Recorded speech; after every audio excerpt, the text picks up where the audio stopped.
پورہ میں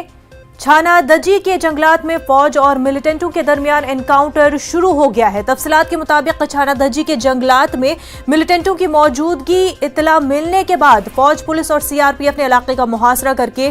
جو ہی پیش قدمی شروع کی تو اس دوران علاقے میں چھپے ملیٹنٹوں نے فورسز پر فائرنگ کی اور یوں علاقے میں فورسز اور ملیٹنٹوں کے درمیان باضابطہ طور پر جھڑپ شروع ہوئی۔ آخری اطلاع ملنے تک علاقے میں فائرنگ کا تبادلہ جاری تھا، جبکہ علاقے کی اور فورسز کی مزید نفری کو روانہ کیا گیا ہے۔ بانڈی پورہ سے ہمارے نمائندے سعید اس وقت ہمارے ساتھ جڑ چکے ہیں۔ سعید، تفصیلات بتائیں۔ جی منظر، یہ جو بانڈی پورہ کا چھاندجی علاقہ ہے وہاں پہ آج سویرے انکاؤنٹر شروع ہوا۔ فی الحال اطلاعات یہ آ رہی ہیں کہ 24 جولائی کو بانڈی پورہ کے شوق بابا علاقے میں جو انکاؤنٹر ہوا تھا جس میں 3 ملیٹنٹ مارے گئے تھے، کہا جا رہا ہے کہ ایک ملیٹنٹ اس انکاؤنٹر میں زخمی ہوا تھا، وہ باغ کے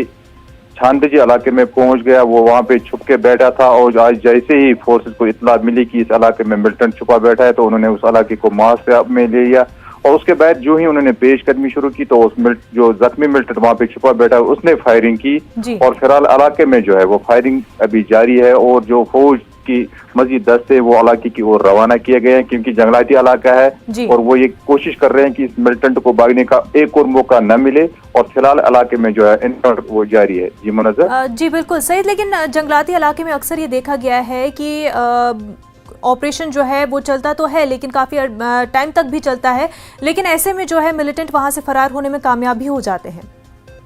ہاں دیکھیے منظر، میں نے آپ کو بتایا کہ یہ جو ملیٹنٹ یہ آلریڈی ایک جگہ فرار ہو چکا ہے لیکن یہ اس وقت زخمی حالت میں ہے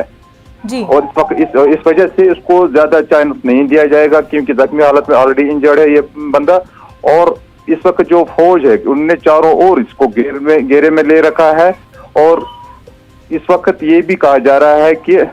کچھ اور علاقوں سے بھی فوج کے جو دستے وہ علاقے میں رکھے گئے ہیں تاکہ ایک اور بار اس ملیٹنٹ کو بھاگنے کا موقع نہ ملے۔ جی منظر۔ سعید، بہت شکریہ آپ کا تمام تر تفصیلات کے لیے۔ کیا سینیٹائزر نقصان دہ ہے؟ کیا ٹیکے آپ کے